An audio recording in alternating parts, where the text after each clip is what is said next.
안녕하십니까. 오늘 나이스 신용평가 교육 세미나 진행을 맡은 IS 실장 이성훈입니다. 오늘 교육 세미나 주제는 건설산업입니다. 발표 내용을 보시고 궁금하신 점은 발표자 또는 저희 IS실로 문의 주시기 바랍니다. 이제 건설산업의 특성 및 최근 현황에 대한 나이스 신용평가 교육 세미나를 시작하겠습니다. 안녕하세요. 나이스 신용평가의 홍세진입니다. 금일 교육할 내용은 건설산업 특성 및 현황에 관한 내용입니다. 우선 건설산업의 특성을 말씀드리고 그리고 이러한 특성들을 반영한 신용평가사의 건설업 방법론에 대해 설명하고자 합니다. 그 후 최근 건설업 및 건설회사들의 현황에 대해 말씀드리겠습니다. 마지막으로 주요 모니터링 요인을 말씀드리고 마치겠습니다. 우선 건설산업 특성에 관한 내용입니다. 건설업의 정의를 설명하고 건설업의 일반적 특성과 재무적 특성을 말씀드리겠습니다. 우선 건설업의 사전적 정의입니다. 건설업법에 의하면 건설업은 원도급, 하도급, 기타 명칭 여하에도 불구하고 건설공사의 도급을 받는 영업이라고 기재되어 있습니다. 도급을 받는다는 것은 발주자의 개별적인 주문에 따라 생산활동이 진행된다는 의미입니다. 건설업은 공종에 따라 건축, 토목, 플랜트 공사로 나뉘어집니다.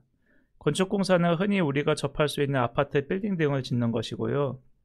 토목은 철도, 도로, 교량, 항만공사와 같이 땅과 하천 따위를 고쳐 만드는 공사입니다. 플랜트 공사는 석유화학 공장, 발전소 등을 짓는 것을 의미합니다.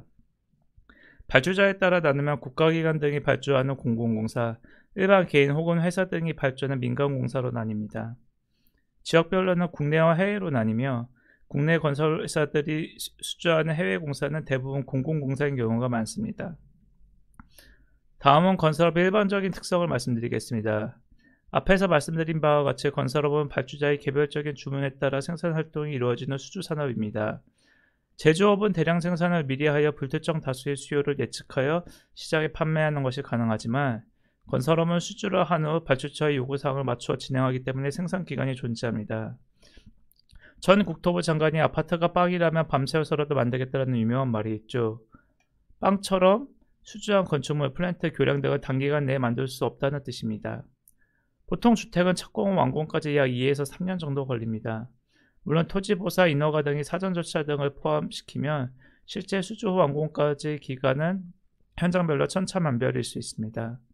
비주택인 토목 플랜트 공사는 그 공사 규모에 따라 공사기간이 상이하며 대형 플랜트 및 교량 공사의 경우 공사기간이 3에서 5년을 상회하기도 합니다. 수년간의 공사기간이 소요되기 때문에 공사기간 동안 다양한 변동 위험이 존재하며 이것이 건설업의 핵심 위험 요인이라고 볼 수 있습니다. 공종별로 어떠한 위험이 있을 수 있는지 보면 우선 비주택 부문은 과거 국내 건설회사들이 대규모 손실 원인이었던 해외 공사를 예로 설명해 보겠습니다. 주로 해외 피드 업체들이 제공하는 원천 설계를 바탕으로 세부 설계 및 시공을 하게 되는데 공사 진행 중에 실제 세부 설계가 변동되거나 발주처의 요구 혹은 건설회사의 시공 실패 등으로 리워크 작업을 하게 되면서 추가 원가가 발생하는 경우가 많았습니다. 또한 실제 납기를 맞추기 위해 추가 비용을 지불하면서도 돌감 공사를 실시하기도 하죠. 기계적 준공이 완료되었음에도 불구하고 발주처의 펀치로 추가 비용이 발생하기도 하고 계약서상 납기를 지키지 못해 지체 상금이 발생하는 경우도 다수 있었습니다. 최초 수주 시에 예측하지 못한 문제들이 공사 중에 발생하면서 실제 국내 대형 건설회사들이 수년 전에 영업손실을 기록하기도 하였습니다. 주택 부분을 보면 사실 주택의 경우 플랜트와 대형 교량공사와 달리 시공법이 표준화되어 있습니다. 따라서 주택공사의 경우 최초 건설회사가 수주 시 예측한 총원가가 실제 완공 시까지 상향 추정되지 않는 경우가 많았습니다. 하지만 주택의 경우에도 공사기간 동안 다양한 변동이 존재합니다. 특히 최근에는 건자재 가격 이슈 때문에 수익성 측면에서도 변동성이 이전 대비 높아졌습니다. 또한 최초 수주하였을 때는 분양이 성공적으로 될 것 같아서 수주했는데 실제 분양 시점에 분양 경기가 악화되면서 미분양이 많이 발생할 수도 있습니다. 이렇게 되면 실제 공사비는 계속 투입되는데 분양대금을 받지 못해 시공사의 재무상황이 악화될 수 있습니다. 공사대금을 결국 제대로 수령하지 못하거나 대물변제로 가져온 부동산이 시장가치가 하락하면서 대규모 대손생각비가 인식되어 손익구조가 악화되기도 합니다. 장기간 생산기간이 소요됨에 따라 실제 건설회사들에게 발생한 손실 사례들을 보여드리도록 하겠습니다. 우선 첫 번째 편은 해외 손실 현장의 주 원가의 변동 내역입니다. 2012년 말 각 프로젝트의 완공 예정 시기가 2016년에는 4년가량 늦춰진 것으로 보입니다. 공사기간이 늘어나면 당연히 추가 비용이 발생할 수밖에 없는데요. 2012년 말 기준으로는 사우디와 쿠웨이트 프로젝트의 원가율이 110% 내외였는데 4년이 지난 시점에 보면 동 공사들이 원가율이 150% 내외까지 올라갔습니다. 도급액은 큰 변동이 없었으나 예정 총원가가 크게 상승하면서 대규모 추가 비용이 발생하게 되었음을 알 수 있습니다. 주택 부분의 사례를 보면 리만 사태가 발생하기 전에 미분양 물량이 안정적으로 관리되고 아파트 가격도 꾸준히 오름세를 보였으나 리만 사태를 전후로 미분양 물량이 급격히 증가하고 아파트 실거래 가격 지수도 하락하였습니다. 예측하지 못한 대규모 외부 충격으로 주택 가격이 급격히 하락하고 미분양 물량이 단기간에 급증하였음을 알 수 있습니다. 실제 이 시점에 많은 건설회사들은 저조한 분양 실적으로 인해 재무 상황이 악화되었습니다. 두 번째 건설업의 일반적 특성은 진입장 비용이 낮아 경쟁감도가 높다는 점입니다. 건설업은 대규모 시설 투자가 필요하지 않은 노동 집약적 산업입니다. 초기 투자 비용이 크지 않아서 실제 국내에 수만 개의 건설회사가 있죠. 최근 통계 기준으로 종합건설 회사로 건설협회에 등록된 회사가 약 14,000개고요. 그 외 전문 설비 담당 회사까지 포함해 약 8만 개의 건설업체가 협회에 등록되어 있습니다. 실제 자동차나 통신산업과 비교하면 경쟁도가 높아 건설업은 일부 주요 대형 건설회사들의 시장 점유율이 낮은 수준입니다. 시공 난이도가 상대적으로 낮은 주택 부분을 보아도 실제 국내 시공 능력 10위 안의 건설회사들이 분양 물량이 전체 분양 물량의 약 20에서 30%를 하회하고 있습니다. 자동차나 통신, 유통 등과 같이 일부 회사들이 독과점하고 있는 시장과는 매우 큰 차이를 보이고 있습니다. 세 번째 일반적 특성은 건설업의 정책 및 경기 민감도가 높다는 점입니다. 앞서 말한 바와 같이 건설업은 노동 집약적 사업입니다. 건설업에 종사하는 사람이 매우 많은 것은 물론 건설업에 영향을 받는 전후방 산업 종사자가 매우 많기 때문에 그 경제적 파급력이 큰 수준입니다. 예를 들면 요새 주택 경기가 악화되면서 건설회사들이 어려워진다는 이야기도 있지만 그 외 공인중개사, 인테리어업자, 이사업체, 시행사, 분양대회사 등 여러 분야들이 상황이 어렵다는 이야기를 종종 볼 수 있게 되죠. 이렇게 고용률화 및 산업 연관 효과가 큰 건설업의 특성 때문에 건설 관련 정책이 경기 조절 수단으로 빈번하게 활용되고 있습니다. 토목공사의 경우 공공기관 발주 물량의 비중이 높은데요. 경기 개선을 목적으로 SOC 예산 등을 확대하여 다수의 토목공사를 공공기관들이 발주하기도 합니다. 부동산 정책을 통해 정부가 경기 조절을 하기도 하고요.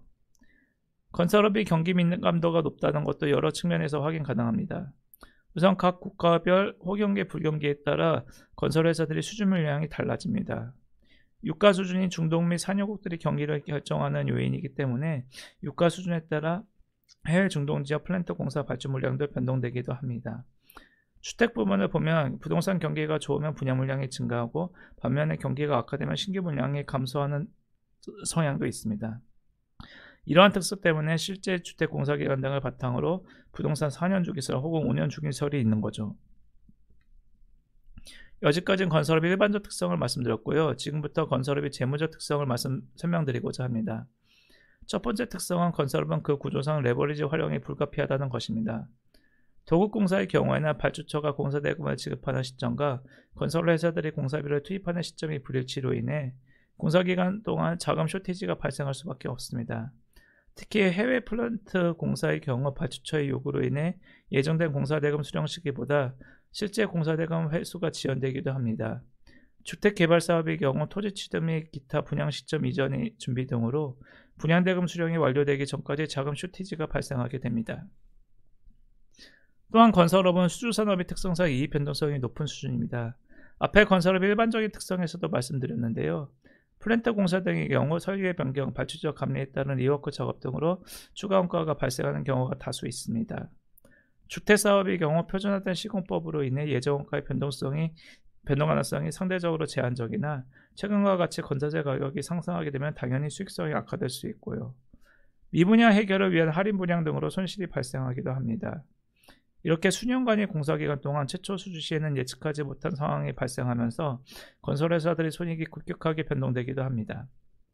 또한 앞의 표에서 보여드렸다시피 공사대금 수령 시기와 공사비 투입 시점이 불일치로 건설회사들이 현금으로 변동성이 높을 수밖에 없습니다. 특히 발주처가 시공사 대비 협상력이 우위에 있는 토목 및 플랜트 공사의 경우 예정된 공사대금 수령 시기가 지연되면서 현금흐름 변동성이 더 확대되기도 합니다. 이렇게 현금흐름 변동성이 높기 때문에 재무 안전성의 변동성도 높을 수밖에 없습니다. 또한 대규모 시설 투자 등을 하는 제조업 및 유통업에 비하면 재무적 완충력도 건설업이 유리한 수준입니다. 사업을 제외하면 건설회사들이 유형자산이나 투자부동산을 소유하게 되는 것은 미분양분을 대물인수 받는 경우가 많은데요. 미분양분 대물인수한 것은 사실 그만큼 시장 가치가 떨어진다는 것을 의미합니다. 건설회사들이 손익 변동성에 대해서 간단한 사례를 보여드리겠습니다. 공사기간 중에 예정원가 변동이 실제 어떻게 해당 연도 손익이 반영되는지 볼 수 있는데요. 우선 케이스 1은 정상적인 상황입니다.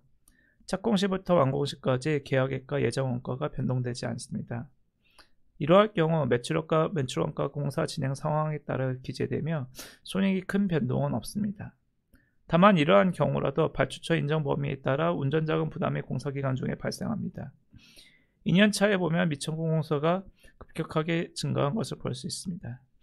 케이스 2는 총 원가가 3년 차에 급격히 변동되는 경우입니다. 예정 원가가 300에서 700으로 증가하면서 3년 차에 기존에 인식했던 이익을 취소하고 한꺼번에 손실을 잡다 보니 원인 쇼크가 발생합니다. 전체를 보면 200의 손실을 인식해야 하는데 기존에 인식하였던 167이 누적 이익도 취소하면서 3년 차에 367이 손실을 인식합니다. 이와 같이 공사 중에 원가율이 변동되면 어떻게 손익에 영향을 받는지 살펴보았고요. 실제 최근 건자재 가격이 상승이 이슈가 되고 있습니다. 이로 인해 앞의 내용과 같이 원가율이 상승하게 되는 현장들도 확대되는 것으로 보입니다. 2019년과 최근 2022년 상반기 철근 및 레미콘 매입 단가 평균치를 보면 철근 가격은 약 60%, 레미콘 가격은 약 20%가량 상승하였습니다. 건자재 가격의 상승으로 인해 예정 원가율이 변동되게 되면 앞에서와 같이 비용이 증가할 수 있습니다. 실제 2016년 이후 2021년까지 개선되는 추세를 보였던 영업 수익성이 최근 2022년 상반기 기준으로 중단되었습니다. 주요 건설 회사들 평균 EBIT 나누기 매출액이 2021년 상반기에는 7%를 상회하였으나 2020년 상반기에는 약 5% 내외로 하락하였습니다. 건재재 가격의 상승 등이 최근 수익성 저하의 주된 요인으로 보입니다. 다만 최근 EBIT 나누기 매출액 값이 5%인 것이 절대적인 측면에서는 여전히 영업 수익성이 양호한 수준이라고 말할 수 있습니다. 아직까지는 평균적으로 보았을 때 건설회사들의 영업 수익성이 이전 대비 현격하게 저하되는 모습은 아닌데 이는 철근 및 레미콘 투입이 일단락된 공사 중후반 현장들이 여전히 우수한 생산성을 기록하고 있기 때문인 것으로 판단됩니다. 만일 상승된 건전재 가격이 반영된 현장들을 위주로 기성 반영이 된다면 수익성은 현 수준 대비 저하될 수 있다고 생각됩니다. 해당 표는 최근 건자재 가격에 따른 재무수치 변동은 아니고 해외 현장에서 원인 쇼크가 발생한 사례입니다. 상승된 원가율이 대부분 T 시점에 반영된 것인데요. 대규모 원가율 조정이 발생하기 전에는 실제보다 낮은 예정 원가율에 따라 손익을 인식하기 때문에 이익 지표는 양호한 수준입니다. 원인 쇼크 3개년 이전에는 EBITDA 합계가 약 1조 4천억 원인데요. 이에 비해 3개년 영업현금흐름 합계는 195억 원에 불과합니다. 실제 매출채권 회수는 잘 되지 않았기 때문에 현금 흐름은 이익 지표 대비 매우 유리하죠.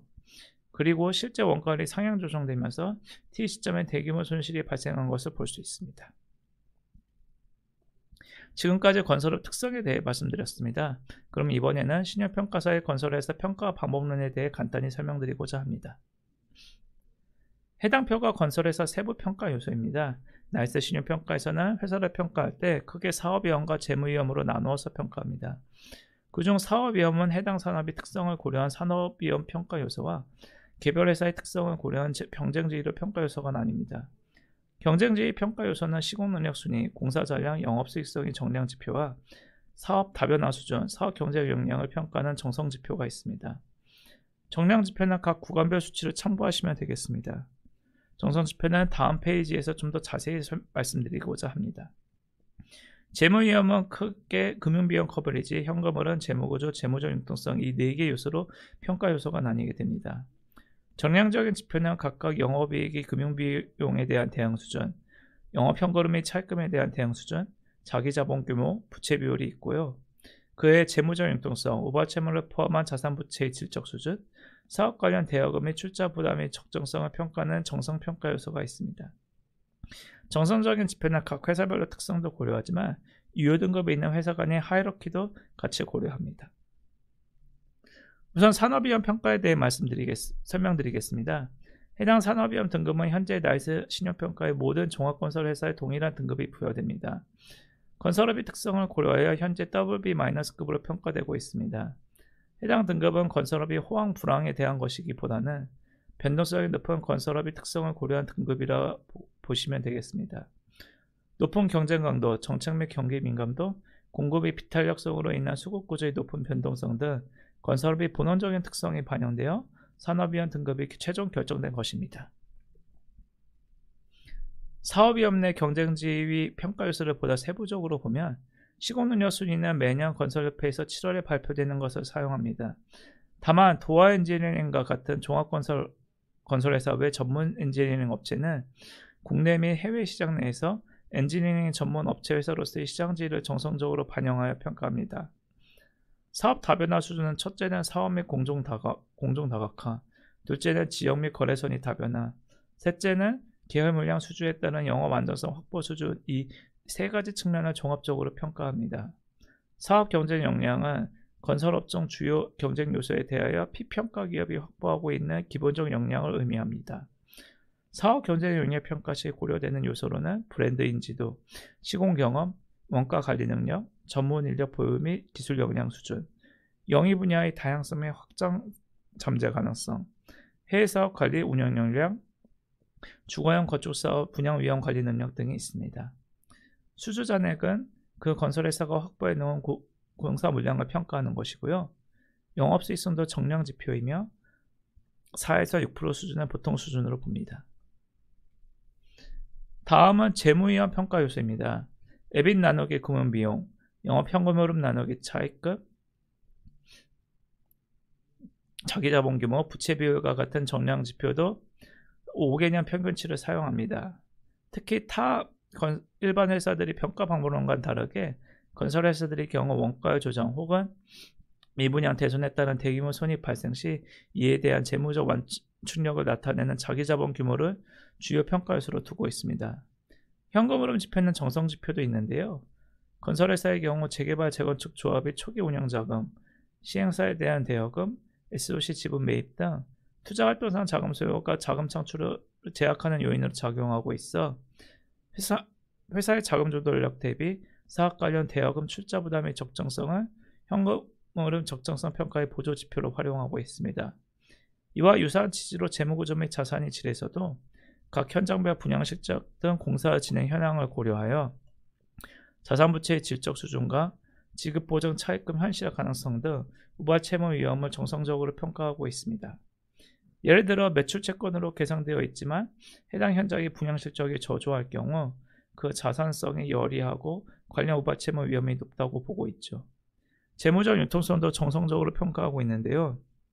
금융기관의 여신한도, 재무상태표상 단기 금융자산 및 매각 담보 유동화 가능 자산 보유 수준, 회사채 주식시장을 비롯한 자본시장 접근성, 대주주 또는 소설 계열 기업으로부터의 경상적인 재무지원 수혜 가능성, 전후방 교섭력을 통한 운전자금의 유형성 등 현금 창출력의 탄력성에 근거하여 평가를 하고 있습니다. 이상 건설회사 평가 방법론에 대한 설명을 마칩니다. 그럼 이제는 최근 건설 산업 현황에 대해 말씀드리겠습니다. 우선 주택시장 현황을 보여드리고 그리고 건설회사들의 현황을 파악해 보고자 합니다. 코로나 사태 이후 저금리 기조, 부동산 규제 평선 효과, 임대차 3법에 따른 전세 가격 급상승 등으로 전국적으로 아파트 가격 상승률이 2022년 하반기 이후 2021년 10월까지 매우 높은 수준을 기록하였습니다. 2021년 전 전국 월간 아파트 매매 가격 지수 증가율이 1%를 상회한 기간이 11개월이나 되는데요. 이렇게 11개월 연속 1%를 넘는 높은 가격 상승률을 나타낸 적은 KB 부동산 통계가 집계된 1986년 이후 2021년이 유일하였습니다. 특히 광역시를 제외한 지방지역의 경우 2020년 상반기 이전에는 월간 매매가 상승률이 종종 V수치를 기록하기도 하였으나 임대차 3법이 통과된 2020년 하반기 이후 가격 상승률이 큰 폭으로 확대되었습니다. 그러나 2021년 11월 이후 아파트 매매 가격 지수의 증감률은 급격히 둔화되기 시작하였습니다. 전국 주간 아파트 가격 상승률을 보면 2021년 1월에서 10월까지는 0.3에서 0.5% 정도의 주간 상승률을 보이다가 2021년 11월 중순 이후 0.2%를 하회하게 되었습니다. 이후 가격 상승폭이 점차 축소되면서 2022년 5월 말경에는 주간 상승률이 0.01%로 축소되었고 이후에는 V수치를 기록하게 되었습니다. 월간 아파트 매매 가격 지수 증감률을 보면 2022년 7월을 시작으로 전국 아파트 매매 가격 지수 증감률이 V수치를 기록하였고 광역시를 제외한 지방지역은 증감률이 최근까지 아주 큰 폭으로 하락하고 있지는 않는 것으로 보이나 수도권 및 광역시를 중심으로 하락폭이 확대되고 있는 것으로 파악됩니다. 2020년 이후에 높은 주택가격 상승률의 지속으로 가격 상승 피로감이 있었던 가운데 2021년 11월 이후의 아파트 가격 상승률이 둔화는 정부의 강력한 대출 규제 정책이 시발점이 된 것으로 보입니다. 2020년에서 2022년 10월까지는 월 평균 가계대출 증가액이 6.3조 원을 기록하였으나 2021년 11월에는 가계대출 증가액이 약 3조 원으로 축소되었습니다. 이후 2021년 12월부터 2022년 3월까지 예금은행 기준 가계대출 총액이 오히려 감소하였는데 4개월 연속 가계대출이 감소한 것은 통계 수치가 조회 가능한 2003년 이후 동시점이 유일하였습니다. 정부의 LTV 규제 및 높은 주택가격의 영향으로 주택담보대출 외에 신용대출 등이 주택 구입에 사용되고 있었던 가운데 2021년 하반기 중 정부가 신용대출을 연간소득 이내로 제한하면서 기타 대출 규모가 축소된 것이 가계대출 감소의 주요 원인으로 보입니다. 과거 은행에서 직장인 및 전문직은 연소득이 두세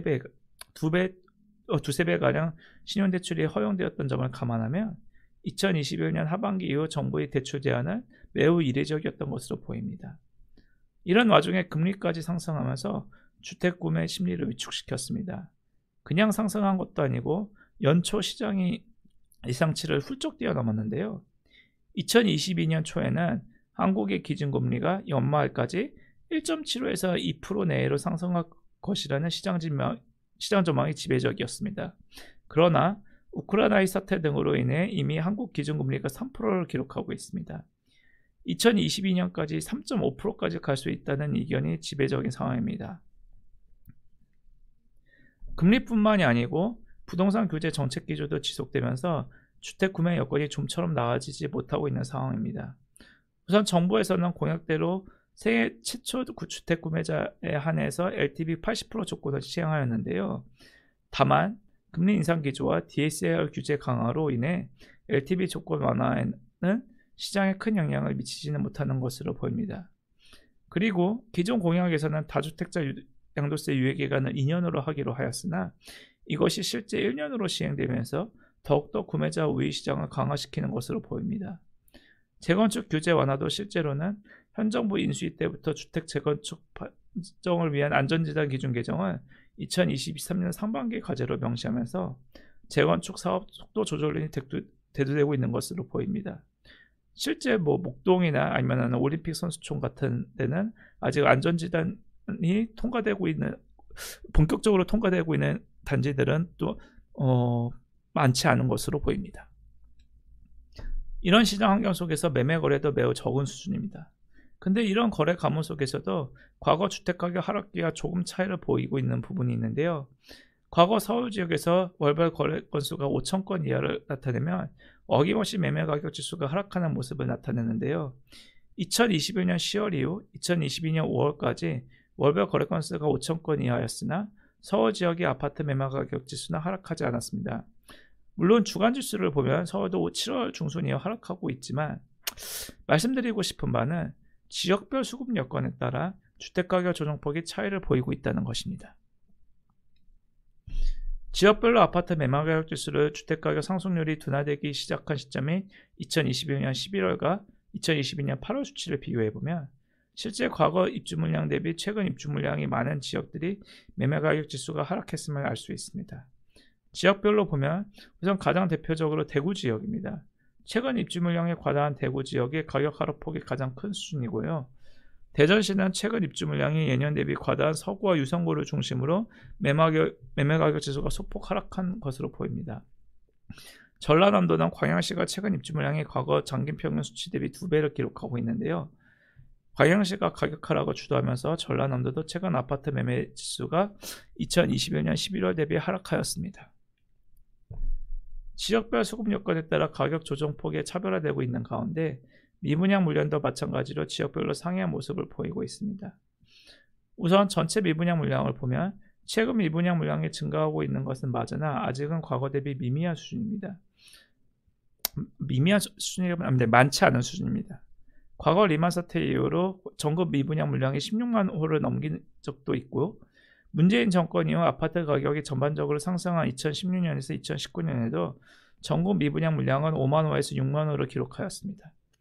코로나 사태에 따른 저금리, 임대차 3법 역효과 등으로 주택가격이 급상승하면서 2020년 초 4만 3천 호에 달하던 미분양 물량이 2021년 9월 역대 최저치인 13,800호까지 감소한 것이 사실 매우 이례적인 것이었고 이후 미분양이 점차 확대되면서 2022년 미분양 물량은 3만 1,000호까지 증가하였지만 7월 기준입니다.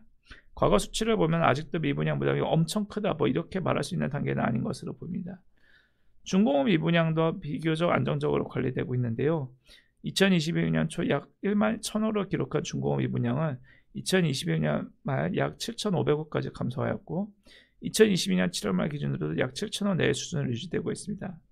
다만 최근 금리도 급상승하고 있고 건설회사들이 밀어내기식 분양도 진행하고 있으므로 미분양 부담에 대해서는 면밀한 모니터링이 요구되는 상황입니다. 지역별 수급 여건에 따라 미분양 증가폭이 차별화되고 있는데요. 2021년 9월 대비 2020년 7월 전국 미분양 물량 증가분 약 17,000호 중에서 대구가 5,430호, 경북 포항시가 4,315호, 경북 경주시가 1,054호, 전남 광양시가 821호를 차지하면서 해당 지역들이 전체 미분양 물량 증가분 중 67%를 차지하는 등 거의 70%에 가까운 수치죠. 아무튼 이런 특정 지역에 한해서 미분양 증가분이 몰린 상황입니다.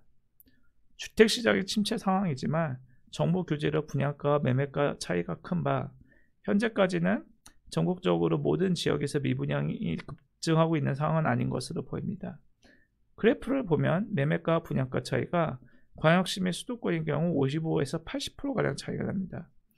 주택가격이 하락하고 있는 상황이나 일반 구축 물건의 매매가 대비 저렴한 분양가가 아직까지는 주택 수요자들에게 매력적인 것으로 보입니다. 하지만 최근 주택가격이 계속 지속적으로 하락하고 있음에도 이 미분양 추이에 대해서는 좀 더 면밀한 모니터링이 요구되는 바입니다. 초기 분양률도 전국 평균적으로는 통계 수치만으로 봤을 때는 아직까지 양호한 수준입니다. 우선 해당 표에는 없지만 2016년 상반기만 해도 전국 평균 분양률은 70% 내외 수준이었습니다. 이후 점차 분양 시작이 개선되면서 2020년과 2021년은 전국 평균 분양률이 90%를 상회했습니다. 근데 어떻게 보면 사실 이게 너무 시장 과열 상태였고요. 2022년 이후 주택가격 조정 추세가 지속되고 있으나 아직까지는 전국 초기 분양률이 약 88%를 기록하는 등 초기 분양 실적이 비교적 양호한 수준입니다. 다만 지역별로는 큰 차이를 보이고 있는데요. 신규 공급이 과다한 대구 지역의 초기 분양률이 2022년 1분기에는 52%, 2022년 2분기에는 18%로 보이는 등 분양 실적이 매우 저조한 수준입니다. 울산시 2022년 2분기 분양 실적이 또 저조하긴 한데 2022년 7월 말 기준 울산시 미분양 물량이 788호에 불과한 점을 감안하면 울산시가 전국 분양 실적에 미치는 영향은 크지 않은 수준이고요. 강원도도 2022년 2분기 초기 분양률이 좋지는 않으나 미분양 물량이 2021년 6월 1517호에서 2022년 7월 1239호로 감소하는 등 추세적으로는 미분양 물량이 높지 않은 것으로 보입니다. 하지만 앞서 말씀드린 바와 같이 최근 금리도 계속 상승하고 있고 건설회사들이 밀어내기식 분양도 많이 하고 있으므로 이런 분양 실적에 대해서도 지속적으로 모니터링이 요구되는 바입니다. 아직까지는 미분양 물량이 통계적으로 봤을 때는 관리되고 있는 수준이나 실제 이것이 계속 지속될지 여부에 대해서는 지켜봐야 할 것 같습니다.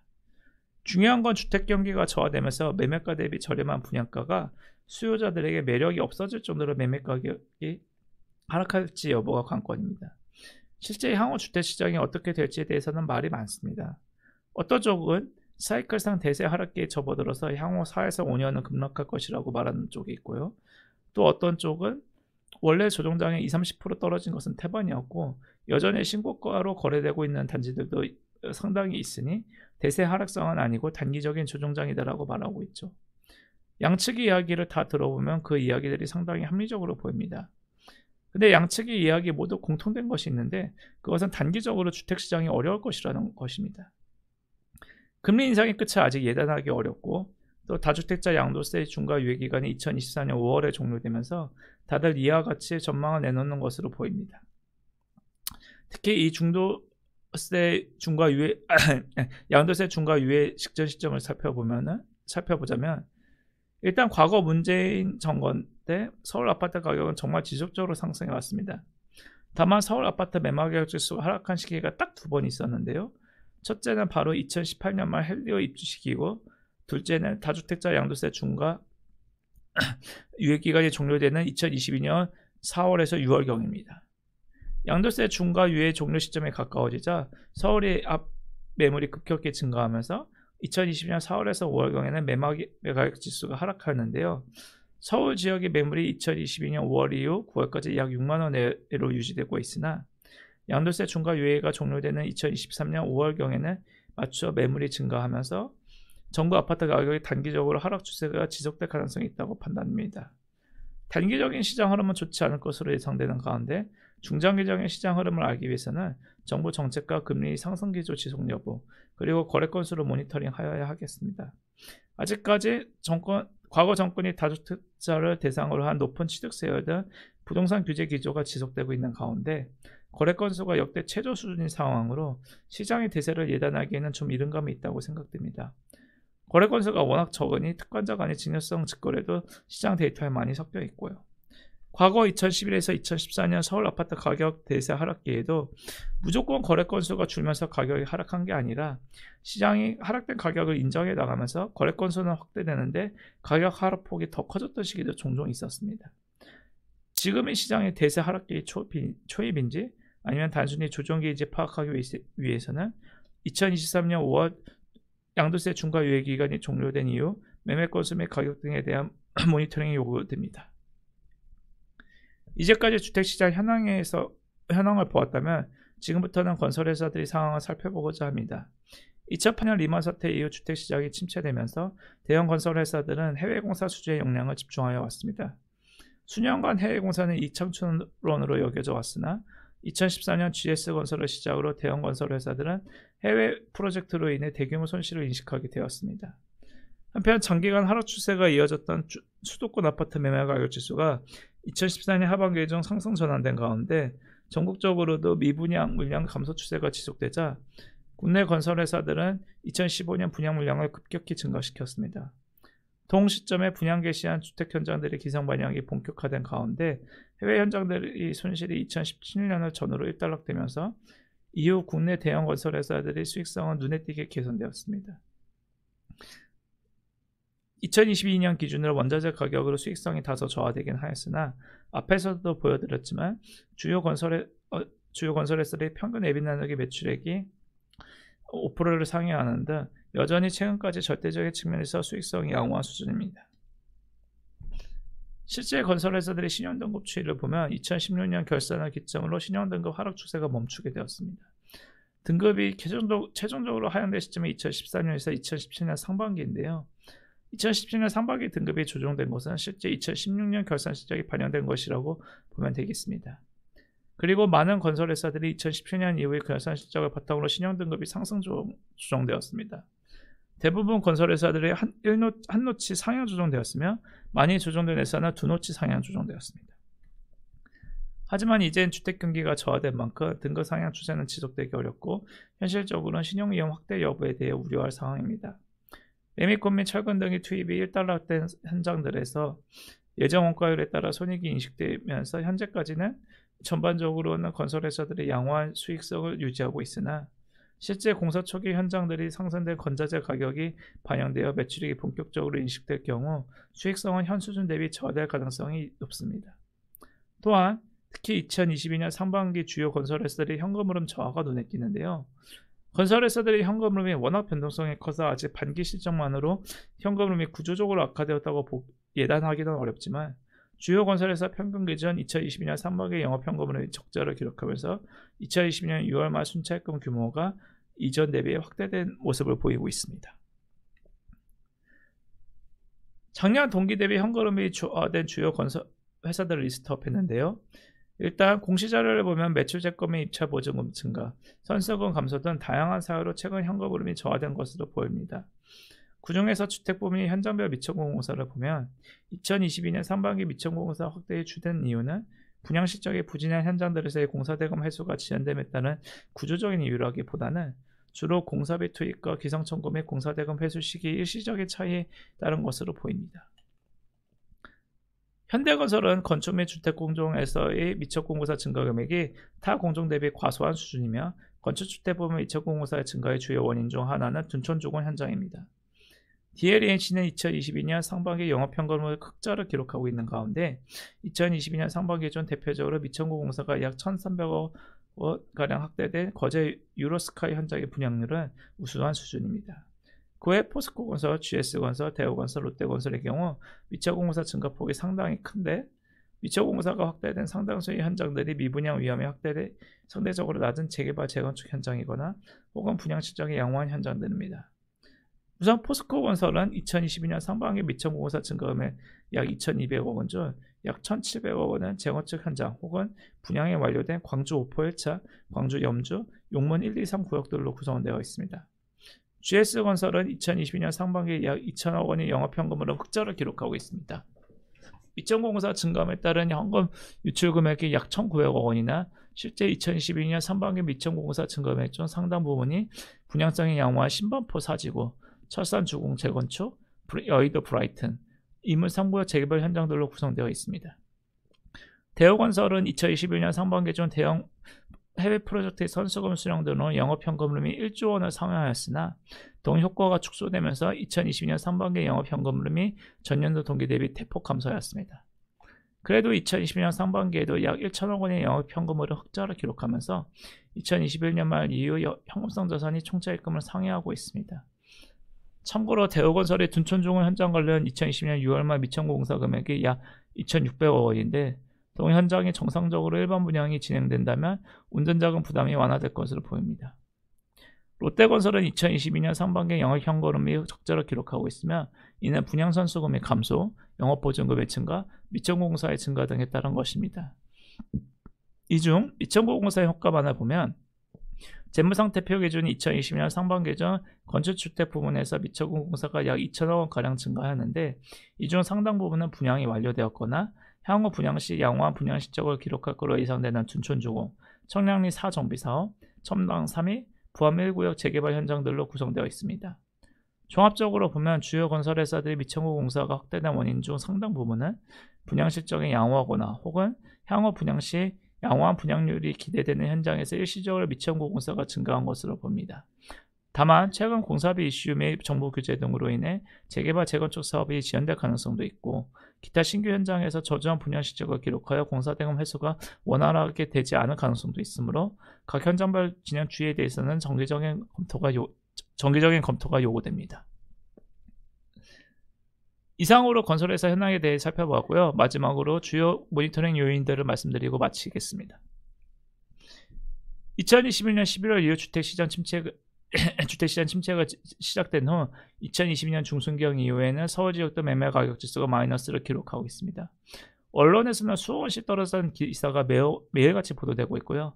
미분양 물량도 역대 최저값인 약 14,000원에서 최근 2배가 넘게 상승했다고 연일 보도되고 있습니다. 다만 2018에서 2019년 전국민 전국 미분양 물량이 약 5에서 6만 호 내외를 기록하였고 2022년 1, 2분기 전국 초기 분양률이 90%에 육박하고 있는 점을 감안하면 최근 미분양 물량 수준은 전국적으로 미분양 위험이 급격하게 상승했다고 보기는 어렵고 지역별로 분양 경기가 차별화되고 있다고 보는 게 맞을 것 같습니다. 이런 상황 속에서 일부 지역에서 신규 분양 및 기존 분양 실적이 저조한 현장에서 손실이 발생한다고 하여도 기존에 확보된 분양 실적이 우수한 현장들의 규모와 유동성 등을 감안하면 당분간은 건설회사들이 전방위적으로 신용 위험이 아주 급격하게 확대될 것이라고 보기는 어려울 것 같습니다. 다만 현재까지는 미분양 물량이 과거 대비 제한적인 수준에서 관리되고 있으나 물론 어디까지나 이거는 통계에 의한 겁니다.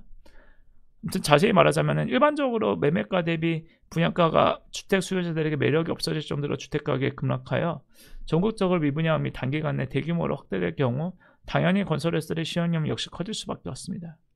최근까지도 미국의 지속적인 금리 인상 의지가 확인되고 있는 가운데 2023년 5월 다주택자 양도세 유예기간이 종료되는 시점을 전후로 주택가격 하락폭이 커질 수 있다는 시장 의견이 많이 있습니다. 이러한 이유로 향후 미분양 물량이 증폭된다면 실제 이것이 건설회사들의 실적 및 재무 안전성에 본격적으로 영향을 미치는 시점은 2021년 이전에 분양 개시한 현장들의 기성 반영이 일단락된 이후인 2023년 하반기 이후이지 않을까 전망됩니다. 최근 주택시장 변동성이 매우 높은 만큼 각 지역 및 현장별 미분양 부담에 대한 집중적인 모니터링이 요구되는 바입니다. 그뿐만 아니라 중대재해법 시행 및 건설재 가격 상승 등 건설회사들에게 비우호적인 시장 환경이 지속되고 있는 바 수익성 측면에서도 정기적인 검토가 요구됩니다. 두 번째 모니터링 포인트는 PF 우발채무의 현실화에 따른 유동성 위험 확대 여부입니다. 과거 리만 사태 이후 건설회사들이 주택 신용 공여하지 않고 증권사 캐피탈 등 금융기관들이 신용공여를 제공하는 형식의 PF 차입금이 많았으나 여전히 PF 차입금의 우발 위험은 건설회사들이 주된 유동성 위험을 구성하고 있습니다. 최근 금융기관들이 여신에 대해서 관리가 들어가고 있는 것으로 보입니다. 이로 인해 시행사들이 조달한 PF 차입금들이 원활하게 처리되지 않을 가능성도 높아진 것으로 판단됩니다. 2022년 상반기까지는 전반적으로 다수의 주택 현장들이 양호한 분양 실적을 기록하면서 진행 중인 현장들에서의 PF 차입금 현실화 위험이 크지 않았던 것으로 보이나 미착 사업의 경우 PF 차입금 등의 만기 연장이 실패되면서 유동성 위험이 확대될 가능성이 있다고 보입니다. 그 규모가 보시다시피 보유 유동성이 상당히 근접한 수준이며 차입 부담까지 고려하면 PF 우발 채무가 만기 연장되지 않을 경우 건설회사들에게 매우 큰 부담이 될 것으로 보입니다. 따라서 미착 사업 현장의 PF 차입금 현실화 여부에 대해서도 집중적인 모니터링이 요구됩니다. 그리고 요새 같은 경우에 이제 특히 분양 경기가 갈수록 저하되고 있죠. 그런 만큼 신규 분양하는 현장들에서 분양 실적이 저조하고 그리고 이 PF 차입금이 건설회사가 이제 지급 보증을 해가지고 현실화될 위험도 있으므로 미착 사업은 물론 앞으로 진행하게 될 현장들이 PF 차입금 현실화 여부에 대해서도 집중적으로 봐야 되겠습니다. 이상으로 건설업 발표를 마치겠습니다. 지금까지 경청해 주셔서 대단히 감사합니다. 발표 수고하셨습니다. 건설 산업 특성 및 평가 방법론, 특히 전년도와 크게 달라진 부동산 시장 현황과 관련하여 원자재 가격 상승에 따른 건설사들의 원가 부담 확대, 부동산 시장 분위기가 단기적으로 반전될 가능성은 낮으며 PF 우발 채무 현실화 여부 모니터링이 필요하다는 의견 등에 대해 자세히 발표해 주셨습니다. 이제 발표하신 내용을 토대로 질의응답 시간을 갖겠습니다. 먼저 첫 번째 질문입니다. 국내 부동산 시장 환경 악화에 대응하여 해외 사업 확대가 해결 방안이 될 수 있을지 답변 요청드립니다. 첫 번째 질문에 대한 답변입니다. 해외 사업 확대에 대한 신용평가사의 시각을 문의드린 것으로 생각되는데요.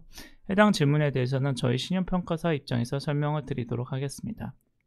2013년 대규모 해외 공사 손실이 발생하기 이전에는 나이스 신용평가 건설업 평가 방법론에서는 건축, 토목, 플랜트 공정으로 나누어 각 공정별로 매출 규모가 일정 수준 되고 그 비율이 고르게 분포하는 경우 신용등급의 긍정적인 것으로 레이팅하였습니다.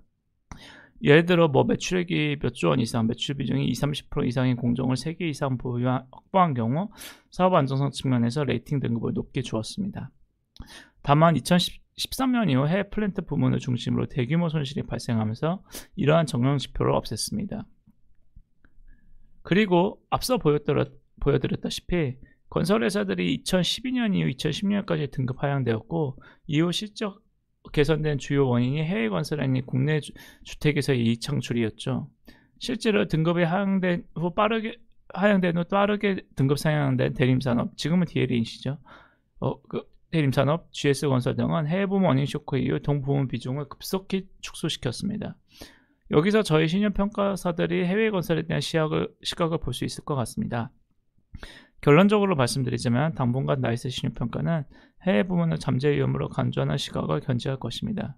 실제 2008에서 2012년 수주한 해외 공사 물량이 2013에서 2014년에 대해 대규모 손실을 기록한 후 2014년 이후 컨소시엄으로 수주하는 쿠웨이트 클린필드 프로젝트나 이라크 카라발라 현장의 원가 관리가 가능하지 않을까 기대했습니다. 다만 이후 현황을 보면 2013년 이후 수주한 해외 공사들에서도 손실이 발생한 바 있습니다. 최근까지도 해외 현장들의 원가율이 전반적으로 높은 점을 감안하면 해외 공사에 대한 조심스러운 접근은 유지될 것입니다. 한편 2020년 이후 해외 수주 실적이 재차 증가하고 있습니다. 2020년 초에는 중동 지역에서 대규모 수주가 있었고 코로나 사태가 터진 이후에는 경기 악화 타개를 위해 대규모 공사를 진행시킨 중남미, 유럽, 아시아 지역을 위주로 수주 물량이 증가했습니다. 최근 건설회사들은 그동안의 경험을 토대로 원가율 관리에 상대적으로 자신 있는 공정 및 지역에서 수주를 집중하고 있는 것으로 파악됩니다. 다만 동공사들이 실제 원가 관리가 성공적으로 되어 원활하게 완공될지 여부에 대해서는 모니터링이 필요하다고 생각됩니다.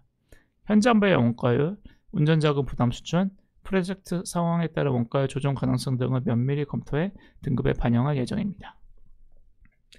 하나 더 질문 드려보겠습니다. 재무지표상 건설회사의 리스크 요소를 가늠하는 척도가 무엇인지 답변해 주시기 바랍니다. 두 번째 질문에 대한 답변입니다.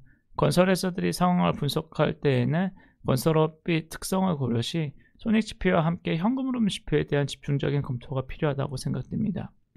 건설회사들은 주택 현장에서 미분양이 발생하거나 해외 공사가 원가율이 향후에 상향 조정된다고 하여도 이것이 보통 즉각적으로는 회사의 손익지표에 나타나지 않는 것이 사실입니다.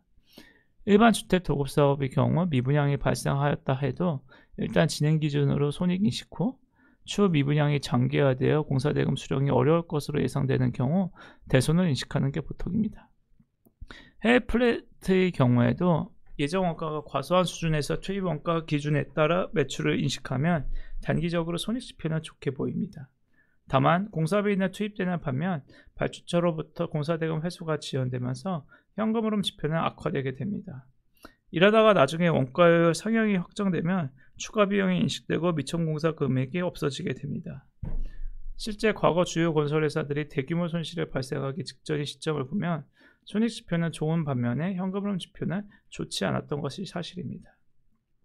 이러한 점을 고려하여 주요 건설회사들이 우수한 수익성을 기록한다 하여도 손익지표와 현금흐름 지표 간의 차이가 클 경우에는 주택사업은 각 현장의 현재 분양 실적과 향후 입주 시점의 예상 분양률 등을 파악하고, 물론 가능할 경우에는 분양 시행사가 직접 분양대금을 수령하는 그 분양대금 수령 현황 이런 것까지 파악하는 게 좋을 것 같습니다.